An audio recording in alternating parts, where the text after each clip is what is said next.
The Miraculous Journey of Edward Tulane, Chapter 18.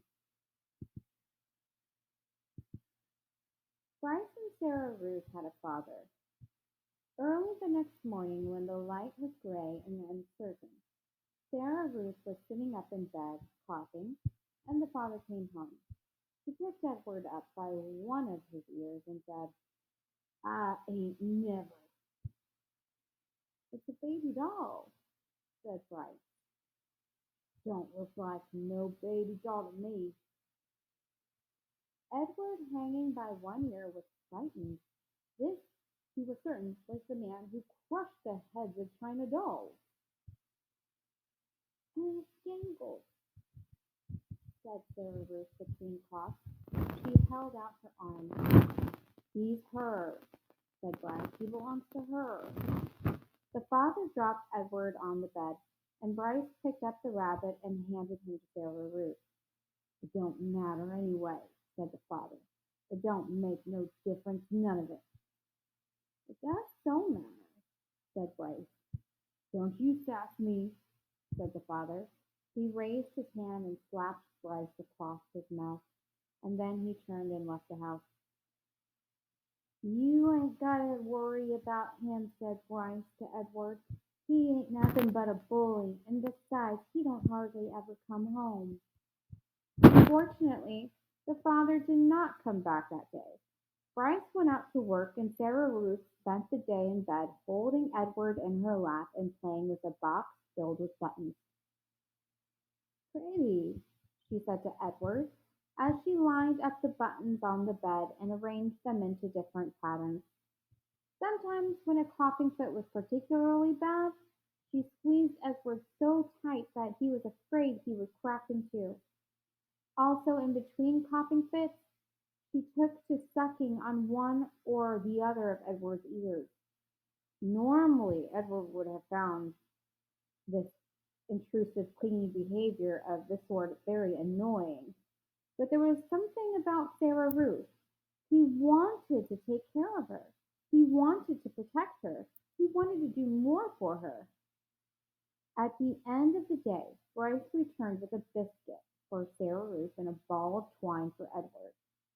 Sarah Ruth held the biscuit in both hands and took small, tentative bites. "You eat that all up, honey. Let me hold Jangles," said Bryce. "Him and me got a surprise for you." Bryce took Edward off in a corner of the room, and with his pocket knife he cut lengths of twine and tied them to Edward's arms and feet, and then tied the twine to sticks of wood.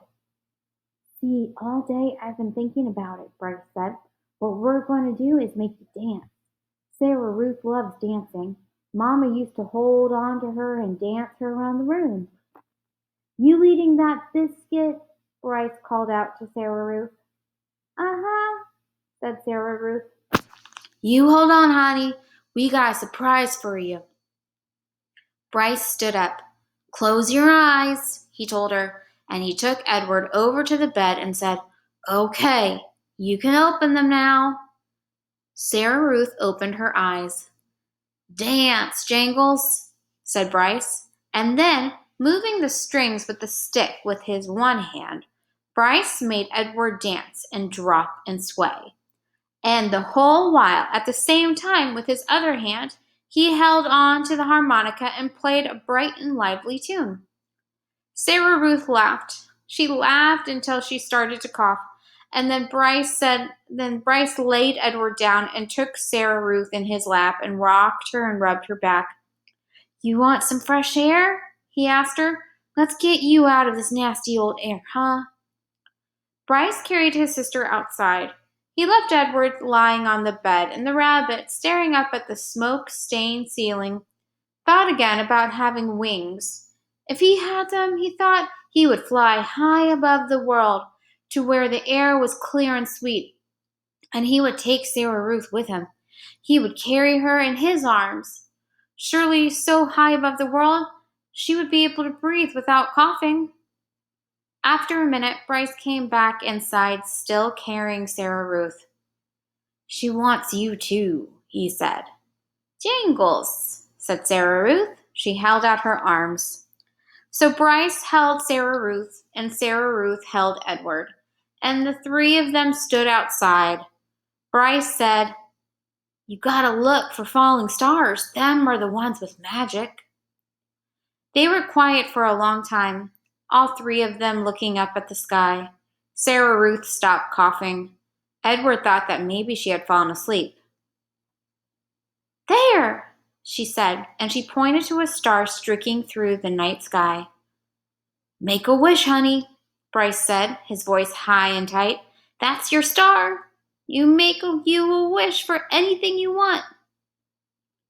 And even though it was Sarah Ruth's star, Edward wished on it too. And that is the end of chapter 19. Or chapter 18.